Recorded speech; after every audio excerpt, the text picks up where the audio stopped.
in my reactor, so I'm gonna read chapter 44 through 47. They're pretty short chapters. So let's go. Chapter 44. Well, whatever it is, they better not try to meet Fur. Fur woke up to complete silence, and she knew something was wrong. Ever since her sisters moved in her apartment, was ever since her sister moved in her apartment was anything but peaceful. Fur tossed and turned a little as she thought of Slave Baker. Now it made sense why Randy brought him up the day they were on the roof. He personally met him already. She threw the covers off of her body and looked down at her neutral toenails. She didn't like not being able to wear polish, but that was her life. She wiggled her toes before sitting up straight and looked out the window. Life was born and she needed a change soon. She was up all night watching the maintenance man pull up the carpet in Corey's room, courtesy of Amico's blood. Life was getting crazy for sure. When she felt a slippery sensation between her legs, she pulled the waistband of her pajamas and saw a puddle of blood. She had gotten her period, which explains why she was moving. Rushing to the bathroom, she was angry when she opened the cabinet drawer under the sink and saw that all her tampons were gone.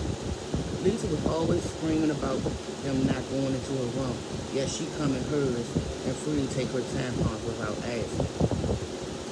How heavy do that bitch bleed anyway? Used up all my fucking shit.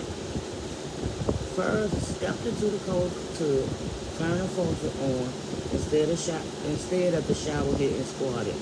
She positioned the water's direction so that it smacked against her vagina. Her blood ran down her legs and into the drain before running clear. After cleaning up, she grabbed the pad and eased into her white pants. Then she threw on her pink sweatsuit and brown Uggs boots. When she walked into the kitchen, she saw that the refrigerator was open and a half-empty jug of water was sitting on the counter. Why can't people clean up behind themselves? She placed the jug in the fridge and closed the door. When she opened the cabinet to grab a bowl, she heard a noise coming out of Lisa's room. Looking at her white toy watch, she noticed that she was due at work. So she tiptoed in the direction of her room to see what was up with the rent. From the doorway, she could see Shadow holding his dick. He was wetting Lisa's carpet, shoes, and her bathroom toilet with his urine. Fur fell out laughing, holding her stomach. What the fuck are you doing, boy? You starting the party already? Shadow turned to the side to stiff his penis back into his pants. She couldn't lie. She was happy to have him home for the reason like this. I want this bitch out of here like yesterday. When he was no longer indecent, he turned around to face her. She got up this morning and threw my beer away that I had in the fridge, talking about it was flat and been in there too long. Who the fuck is she to throw my shit away? And what she do? Take a sip? I'm so sick of her too, Farrah said, thinking about the first day she met her. She seemed so nice back then, and now she realized it was all in that. I thought she got locks put on her door. Shadow walked towards her and closed the door. She did, but she went downstairs to wash clothes and forgot to lock it back. Oh, she's still here? She's supposed to be at work. Yeah, she must know something's up. I heard her call out when I first got up this morning. She said we gonna kick the door down, locks and all. Fur shook her head. That bitch is so fucking dumb. She went to the kitchen and poured herself a cup of water. Why you leave the water jug out on the counter anyway? Because I drank half of it so I could use the bathroom. I wanted to be on full so I could piss on her shit. She shook her head. Where everybody at? Chloe with the nigga, Audio, and Mia at work. We grabbed some bread and mayonnaise to make a sandwich. What you getting into today? I got an appointment and I gotta go buy some tampons. He looked at her and she looked away. Appointment, huh? You sure you're not going to get your murder field? Don't stall me, Shadow. Stay out of my business. Sis, I'm not going to give you a hard time. You got to do what's best for you. I just want to make sure if what Chloe is saying is true, that you're operating safely. He looked her over. You my baby sister, so I'm going to be like that. She just had to give you the details. She just had to give you the details. She took a sip and swallowed. Chloe couldn't hold water that was in a cup. You know, as fucked up as it is, she looked up to you. She wants to be like you. Flora pointed to herself, like me. She dropped her hand. I thought she was me a cheerleader. Shadow laughed. Yeah, right. That girl has been a fur fan since the day she was born. I'm surprised you couldn't notice that shit. That's why she was always hanging around and stuff and taking my man. Fur couldn't lie. Hearing that Chloe looked up to her instead of me made her smile. All right, baby boy, Fur said, washing her cup. Let me go see this dude. I left some money for you in the room. I thought you were broke. I am. I'm still richer than you are, though. Shadow smiled. Don't be too excited, though. It's only $50. I'ma see what I can do later. She went to get her purse from her room. Don't kick nothing off that. Don't kick nothing off with that girl until I get home later tonight. She called out from the back of the apartment. She walked back into the living room. She gonna lose it when she see what you did in here. She grabbed her coat out the closet. I don't need this bitch calling the police trying to get you locked up. I will break that bitch's neck. No, she yelled, pointing in his face. He was a killer, and that was real talk, but Fur wasn't afraid of him. We're gonna handle her together, but not the cotton way. You got me? Yeah, whatever. He followed her to the door. Fur, why you tell me, hold up, Fur, why you tell them people I went to Harvard? You ashamed of me going to jail? Fur knew this was going to come up sooner or later. I'm not ashamed of you. I'm ashamed of how people think about you. Jail or not, you still my brother. And I want people to respect that. We cool? Shadow nodded, and Fur walked up the door. Fur was sitting at Rhonda's kitchen table with her, going over the plans for the baby shower. With everything going on with Lisa, she almost forgot she was having it at her place. So that's everything, Rhonda said with a smile on her face. And Coconut said she'll help you with anything else you needed. She not going to reach out to you first, though? Fur gathered the paper on the table and said, I can't believe you talking to her after all the shit she did to me. You don't give a fuck about, you don't give a fuck that Nova smacked me in the face and said it was from her. None of that shit matters to you. Fur, Coconut said she didn't do that, and I believe her. I told you that already. We are grown-ass women, she said, and I can't be responsible for another bitch. You should take that up with Nova. Fur rolled her eyes and said, if you were so cool with her, why didn't she tell her to have your shower at her house? I'm not going to even start with you, she laughed. You made a promise and you got to keep it. We friends, right? So friends look out for each other. Fur smiled weakly. Anyway, you saw the video of you and her on YouTube. She got a right to be mad. I'm not going to keep talking about that shit, she said. What's done is done. Fur stuffed the papers in her purse for the shower. Oh, before you go, I forgot to tell you that a group of girls has been coming around here asking for you. Fur frowned. A group of girls? Yeah, I don't know what it's about, but it don't look too good. Who you beefing with now? Nobody. She couldn't pick out which one. She couldn't pick out one bitch from another. She was hated by many. Who they asked about me? Who they asked about me? My mother, Coconut said, they asked her about you too. When she was at the movie with her boyfriend, Rhonda got up from the table and rubbed her belly. Just be careful. Fur didn't understand who could be asking about her, but she wasn't going to give it any more time. Well, whoever it is, they better not try me. Fur, before you leave, you ever hear anything about that man that we hit? No, and I don't want to. Why? Her forehead wrinkled between the eyes. You think that's related to the girls or something? Nobody saw us. I don't think it's about that, but you can't never be sure. Whew. Chapter 45. Oh my God. She can't be Lisa. Lisa brought up her last load of clothes and decided to use the bathroom. When she opened the door and sat on the toilet, it was completely wet. Ugh, she screamed, jumping up. She placed her hand on the yellow liquid and put it to her nose. It's fucking piss. Them motherfuckers. She was mad at herself for leaving her bedroom door open, but even madder that Fur would stoop so low. She washed her hands and said, "You want to take it there? Then let's go." At that time, she decided she didn't know enough about her little roommate. Since she was out of the house and no one else was home, she decided to go do her shit. She flung open dresser drawers, closet doors, and everything else. Outside the bustle of empty cylinder like the ones used in chemistry class, she didn't find anything out of the ordinary. She was about to leave and reach out to Coconut, knowing she could dig up some dirt, but she was stopped in her track when her personal phone line rang. She walked over to the bed, answered the phone, and snooped through her jewelry.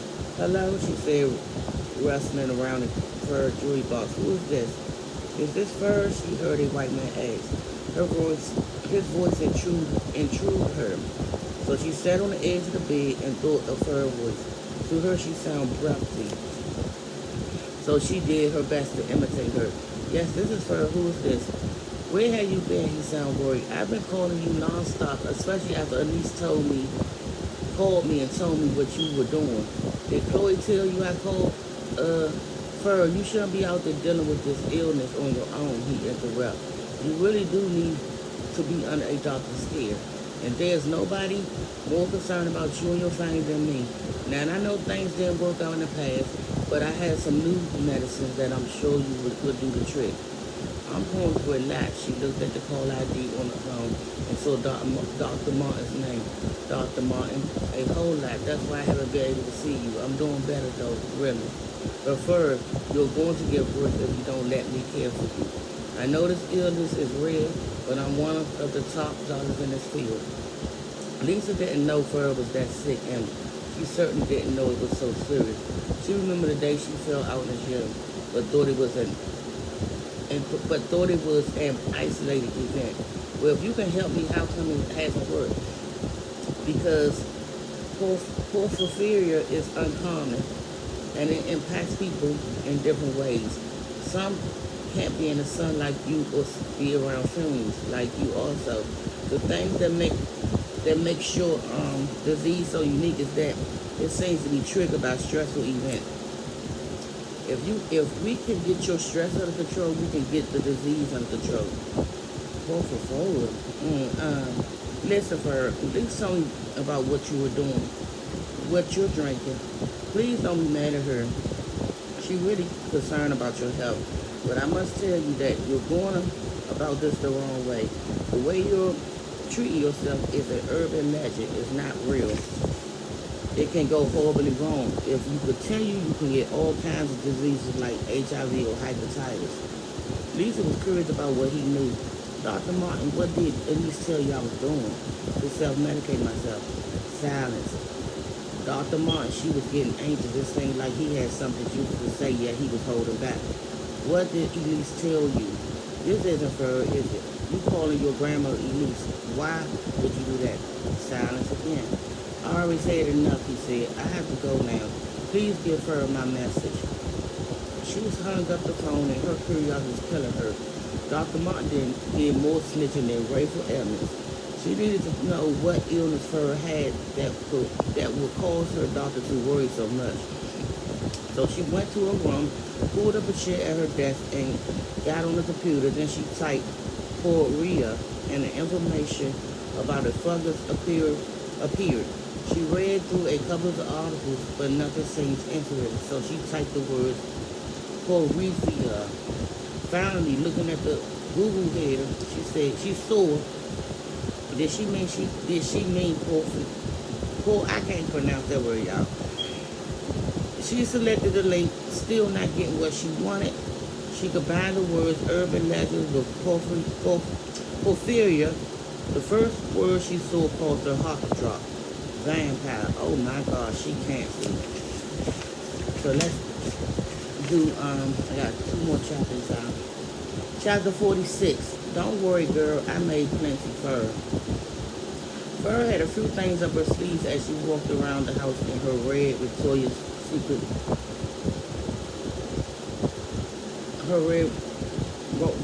Secret pajama pants and white beater. Once again, the house was very peaceful and everybody seemed to be staying out of each other's way. But why, for instance?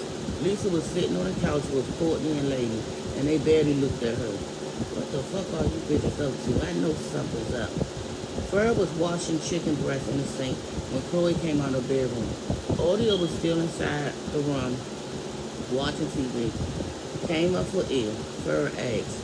Came up for air, Fur asked. Stealing another look at Lisa and her friends. Bitch, please, what I'm going to do with me a fat ass and then pop blocking and shit. Chloe smacked her tongue. Why can't she share a room with Shadow or you? Why I got to be the one to sleep with her fat ass? Why you got to be the one who ain't giving me no fucking rent? Fur asked, putting seasoning on the chicken. She looked into the living room again, and Lisa looked back at her and grinned. She whispered, you see that shit? I thought something was up before, but now I'm sure. Chloe grabbed a beer from the refrigerator and took a sip. See what shit? That shit, Fur nodded in her direction. Something ain't right. They acting awfully nice to me. It's almost like they are scared of me or something. Maybe they checked out our resume. She sure shit. I don't know. Nah, watch this. Fur looked into the living room. Hey, Courtney, are you and lady staying for dinner? If you make enough, girl, I don't want to put you out, though. She turned back around and looked at the TV. Lisa and Lady didn't bother to trade sly fingers at each other, like they normally did whenever she opened her mouth. Chloe flapped her eyes. Oh, hold up. Something is definitely up. That bitch can't stand your ass. You better watch your food, sis. They could have made a move on you before you. Bitch, I don't eat shit in here. I don't bring in the same day and prepare myself. They won't catch me slipping. She put the chicken in the oven. Did you do everything I asked? Chloe Gray sure did. She leaned in and whispered, right before I came in. Audio helped me even though he didn't know why. You are so in love. It's nice too. If you stop faking on Slade, you can see what I'm saying. He asks about you all the time. Well, how come he don't come over here and ask about me? Maybe we should go over there and ask about him. She should. Anyway, everything from my part of the plan is in order. Fur tried not to think about Slade because she hadn't spoken to him since she gave him the ride home. She was sure he was done with her for good, especially after knowing she was with Randy. She doubted she even get her cash back. Fur reached under the sink and grabbed the blender. Get the ice out the fridge. Chloe grabbed the bag of ice and Fur piled it into the blender. Then she added the ingredients to make frozen martinis. But to get to the reaction she wanted, she added one more item to the mix so it would be just right. Pulling a bottle of syrup out of her purse, which sat on the counter, she poured it generously into the drink. Ipecac was used to induce vomiting for those who ingest poison. Fur poured the entire bottle into the mixture. What is that? Chloe mumbled. I call it set it all, sir. What's it going to do? Stand back and watch. Fur looked into the living room. Who's thirsty? She held up her martini and glasses and wiggled it. I'm making my prize winner drink. I'm with it, Lady said, standing up and moving towards the kitchen. Courtney father said, I can use a drink too. Thanks, girl. What about you, Lisa? You down? Lisa seemed scared of her and she couldn't understand why. A few days ago, she couldn't wait to jump in her face and give her a piece of her mind. So what changed? That bitch had a plan. She just didn't know what it was about. I'll take a drink, she smiled weakly. If you got any left, don't worry, girl. I made plenty. So I'm on chapter 47, y'all. And it say, bitch, if you want to play now, it's really on Lisa. Lisa was on her knees, praying to the God in her bathroom. If she wasn't throwing up, she was shitting. She couldn't move or she'd be running back to the toilet. She was furious that Fur fooled her into thinking that was for the time anyway. Hold up. She was furious that Fur fooled her into thinking that's the time anyway, things were cool. She had plans to lay low and move out of the apartment after her little disposal. But now Fur had declared war and she was going to see the battle through. Sitting on the toilet, Lisa tried to piss out whatever poison Fur put upon her. When there was heavy knocking at the door, Lisa, you finished yet? I gotta go too, Courtney yelled. I'm not done, you gotta wait, she yelled, rubbing her sore stomach. She wished they could get into their cars and go the fuck home. Suddenly, she wasn't in the mood for company. Use the other bathroom. They got the door locked, Courtney snarled. And I gotta go bad too. I can't believe they did this shit to us. Lisa felt bad for her friends, but at the moment she wasn't good to anyone. After all, she drank the poison martini too. What you gotta do? She yelled, spinning the toilet paper around to get a ball of tissue. Number one or number two? I gotta throw up, she said, and lady do too. We'll use a trash can. Lisa could hear her friends calling Earl in her bedroom and hope Vomit didn't get on her carpet or her clothes. Courtney was throwing up so bad that she was gagging and crying at the same time. Feeling sorry for them, she tried to man up and push her illness to the side so that they could use the bathroom too. After all, it was her fault that they fell victim to her plan. Had she not called them over to sit with her after learning Fur was crazy, they would not be in this position. And and and had she left like Fur suggested, none of this would be happening. But even now, she was too stubborn to call the truth. After the last drop of piss left her body, she rose up off the toilet and dabbed herself with the tissue. When a burning sensation hit her eyes, her jaw dropped and she froze in place. Ah, she screamed, what the fuck is that? Without knowing, she was now experiencing the second part of her plan. It was executed when Fur instructed Chloe to unravel an entire roll of toilet paper, spray it with mace, and roll it back. This action wasn't easy and took her a long time. It had to be done in the open and it had to be on the floor. Chloe and Audio had to wear masks as they soaked the tissue with the spray, just to get the effect they were getting now. Bitches, you want to play now is really on Lisa Yale. So that's the end of 47, and I will be back with, let me see how many chapters. 48, 49, 50, and 52. Oh, y'all, trying to get over this book. Y'all have a nice day.